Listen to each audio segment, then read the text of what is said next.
ચાલો આજે બનાવીએ મારી અને તમારી ફેવરેટ સેવ ટામેટાની સબ્જી। તો ચલો સેવ ટામેટાનું શાક બનાવવા માટે સૌથી પહેલાં આપણે કઢાઈમાં લઈ લઈશું તેલ।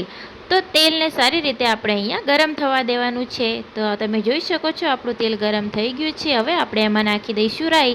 રાઈ ફૂટી એટલે પછી આપણે એમાં નાખવાનું છે લસણ, કાળા મરી, જીરું કૂટેલું એમાં નાખી દેવાનું છે અને એને સારી રીતે સાતળવા દેવાનું છે।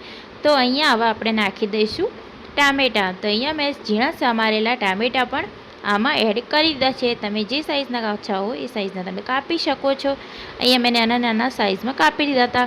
બસ હવે આપણે આને સારી રીતે કરીશું મિક્સ કર્યા પછી હવે આપણે એમાં નાખીશું લાલ મરચું અને કાશ્મીરી મરચું, હળદર, મીઠું બધું આપણે આમાં એડ કરી દેવાનું છે।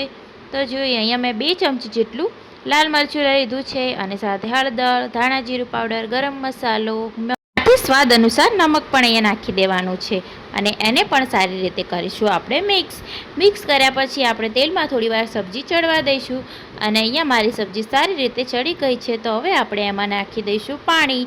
હા, તો તમારે અડધો ગ્લાસથી પણ ઓછું પાણી આમાં એડ કરવાનું છે કારણ કે ટામેટાં બહુ જ જલ્દી પચડી જવાના છે। ટામેટાં તમારે છે ને વધારે ચડવા દેવાના નથી, નકર એકદમ પોચા થઈ જશે જે ટેસ્ટમાં બિલકુલ સારા નહીં લાગે। અને અહીંયા હવે આપણે રતનામની સેવ ભભરાઈ દઈશું।